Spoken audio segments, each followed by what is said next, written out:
नमस्कार मित्रांनो आणि स्वागत आहे तुमचं माझ्या चॅनलमध्ये ज्याचं नाव आहे नॉलेज हब.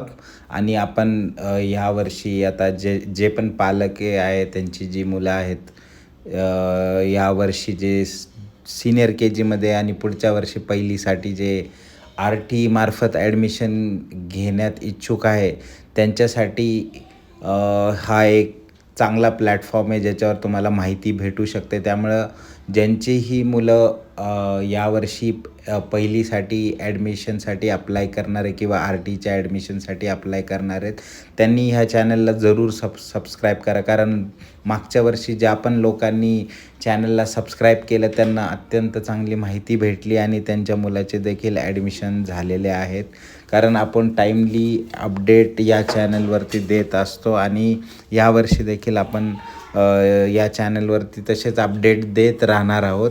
तर आपण सुरू करूयात माहितीचं सत्र. तर यावर्षी जी ॲडमिशनची प्रोसेस असते किंवा जी ह्यावर्षी दरवर्षी असते, तर ती शक्यतो फेब्रुवारी महिन्यात स्टार्ट होतात. फेब्रुवारी महिन्यात शक्यतो नोटिफिकेशन येते की प्रोसिजर स्टार्ट झाली. त्याच्यामध्ये तुम्हाला डिटेल माहिती भेटते की डॉक्युमेंट्स काय लागतात आणि त्याच्यामध्ये तुम्हाला वयाची काय मर्यादा आहे, त्याच्यामध्ये तुम्हाला कुठले कुठले डॉक्युमेंट रेडी ठेवायचे, ॲडमिशनची लास्ट डेट काय असणार आहे, ॲप्लिकेशन फॉर्म सबमिट कसा करायचा आहे, कधीपर्यंत करायचं आहे, ही सगळी माहिती जी असते ते एक नोटिफिकेशन्स येतं आणि ते शक्यतो एप्रिल महिन्यात स्टार्ट होतं. त्यामुळे आता जास्त वेळ राहिलेला नाही आहे. शक्यतो 2 ते 2.5 महिन्यात हे सुरू होणार आहे. पण तुम्हाला हा जो महत्त्वाचा वेळ असतो तो आत्ता घालवायचा नाही. कारण एकदा प्रोसिजर स्टार्ट होण्यापूर्वी तुम्हाला काही गोष्टी आहेत ज्यांचं लक्ष ठेवायचं असतं. जसं काही डॉक्युमेंट्स असतात. जसं तुम्ही जर अप्लाय करणार असेल तर तुमचं आयडेंटिटी कार्ड, जसं पालकाचं आणि मुलाचं देखील जो अप्लाय करणार आहे, तर त्या दोघांचं आधार कार्ड तुम्ही काढून घ्या या वेळेमध्ये. ह्या वेळेमध्ये तुम्ही तुमचे बाकीचे डॉक्युमेंट जसं रहिवाशी पुरावा किंवा मग तुम्ही तुमचं बाकीचे डॉक्युमेंट्समध्ये आलं तुमचं काही लाईक तुम्ही जर भाड्याने असेल तर भाडे कराराची माहिती किंवा तुमच्या जातीचा दाखला, तुमच्या मुलाचा जातीचा दाखला, तर हे सगळे जे काही महत्त्वाचे डॉक्युमेंट आहे हे काढण्याचा वेळ आत्ताच असतो. त्यामुळे हा व्हिडिओ बनवण्यात आला आहे की जर तुम्ही हे डॉक्युमेंट्स अजून तयार केले नसतील तर तुम्ही आत्ता हा वेळ आहे तुमच्याकडे 2-2.5 महिन्याचा, त्याच्यामध्ये तुम्ही सगळे तुमचे डॉक्युमेंट्स रेडी करून ठेवा आणि डॉक्युमेंट्स रेडी झाल्यानंतर जेव्हा ॲडमिशन प्रोसेस स्टार्ट होईल त्यावेळेस तुम्हाला कुठलीही अडचण येणार नाही आणि तुम्ही इझिली अप्लाय करू शकता. अजून एक महत्त्वाची गोष्ट जी असते की ह्या काळात तुम्ही काय काय गोष्टी लक्षात ठेवायला, तर तुम्ही आत्ताच ह्या जसं डिसेंबर, जानेवारी महिन्यात शाळेंची माहिती काढायला स्टार्ट करा. तुमच्या आजूबाजूच्या शाळा ज्या असतील त्याच्यामध्ये कोणत्या शाळा आर टीमध्ये आहेत आणि कोणत्या शाळेमध्ये तुम्हाला अप्लाय करायचं, तर तुम्हाला ज्या पण शाळेला अप्लाय करायचं असेल त्याची आधीच माहिती घ्या. जेणेकरून होतं काय, ज्यावेळेस तुम्ही अप्लाय करतात त्यावेळेस तुम्हाला हा टाईम वेस्ट होत नाही आणि तुम्ही इझिली तोपर्यंत तुमच्याकडे सगळं तुमचे ज्या पण काही शाळा तुम्हाला 10 मॅक्सिमम तुम्ही देऊ शकतात, तर त्या तुमच्याकडे रेडी असतील त्यावेळेस. तर तुम्हाला त्यावेळेस कुठलीही अडचण येत नाही आणि तुम्ही इझिली त्या शाळा सिलेक्ट करू शकता. आणि तुमची जवळची शाळा जी तुम्ही 1 नंबर शाळा देणार त्याच्यामध्ये तुम्हाला पहिला प्रेफरन्स दिला जातो. तर ती पहिली नंबरची शाळा कुठली पाहिजे, दुसऱ्या नंबरची कुठली पाहिजे, तिसऱ्या कुठली पाहिजे आणि जेवढ्या तुम्ही देणार आहे त्या पद्धतीने तुम्ही तुमचा स्टडी आत्ता स्टार्ट करू शकता.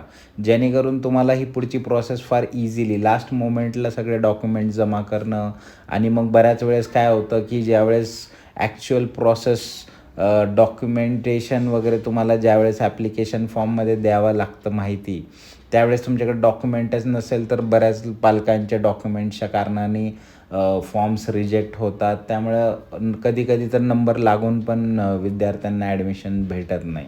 त्यामुळे ही चूक करायची नाही आहे. तुम्ही लागणारे जे काही सगळे डॉक्युमेंट आहे, ॲड्रेस प्रूफ, महत्त्वाचं बर्थ सर्टिफिकेट, हे हे हा एक खूपच महत्त्वाचं डॉक्युमेंट आहे आणि ते तुम्हाला महानगरपालिकेतून किंवा जे काही महत्त्वाचं कार्यालय असतात तिथूनच इश्यू करायचं असतं. कुठलंही हँड रिटन साधं वगैरे चालत नाही. ते प्रॉपरच पाहिजे. त्यामुळं ही सगळी जी डॉक्युमेंट असते ती तुम्हाला आत्ताच जमा करायची.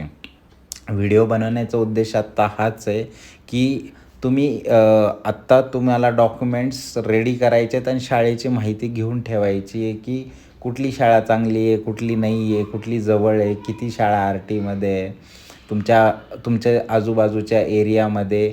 तर ह्या सगळ्या गोष्टींची तुम्ही जर आत्ता माहिती काढली तर त्याचा फायदा नक्कीच तुम्हाला पुढे होणार आहे आणि ती तुमची प्रोसेस ही एकदम सुरळीत होऊन जाईल जर तुमच्याकडे सगळं अवेलेबल असेल. आपण लवकरच एक डिटेल डॉक्युमेंटेशन, एज किती लागणार आहे, तुमच्या पाल्याचं एज कोणत्या तारखेपर्यंत किती पाहिजे, हे सगळे डिटेल व्हिडिओ आपण लवकरच बनवणार आहे आणि आपण सतत माहिती देणार आहोत, की कधी कुठली डेटमध्ये तुमचं काय प्रोसेस होणार आहे, फॉर्म्स कधी स्टार्ट होणार आहे, लास्ट डेट ॲप्लिकेशन काय आहे. परत एकदा रिझल्ट आल्यावर ते सुद्धा आपण ह्या चॅनलवरती तुम्हाला वेळोवेळी सांगणार आहे, की पहिली यादी आली आहे, दुसरी यादी आली आहे, वेटिंग लिस्टची यादी कधी. तर सगळी माहिती डिटेलमध्ये प्रोव्हाइड करणार. जर तुम्ही ह्या वर्षी असाल, तुमची मुलं ॲडमिशनसाठी, तर चॅनलला नक्की सबस्क्राईब करून ठेवा, जेणेकरून तुम्हाला एकही नोटिफिकेशन किंवा एकही अपडेट तुम्ही मिस करणार नाही. तर मागच्या वर्षी मी परत सांगितलं, जे पण पालक होते ज्यांनी हा चॅनल सबस्क्राईब केला, तुम्ही जर माझे जुने व्हिडिओमध्ये कमेंट्स बघितले तर त्यांना खूप फायदा झाला आणि त्यांचे मुलांचे ॲडमिशन झाल्यावर देखील त्यांनी मला कमेंट करून सांगितलं आहे, की आमच्या मुलाचं ॲडमिशन झालं आहे आणि आम्हाला या चॅनलची मदत झालेली आहे त्याच्यामध्ये माहिती मिळवण्यात. तर तुम्ही देखील यावर्षी जर अप्लाय करणार असाल तर नक्की चॅनलला सबस्क्राईब करा. लवकरच आपण व्हिडिओ घेऊन येणार आहोत नवीन, ज्याच्यामध्ये आपण 25-26ला जे पण एज क्रायटेरिया आणि डॉक्युमेंट्स लागणार आहेत त्याच्याबद्दल डिस्कस करणार आहोत. तर धन्यवाद.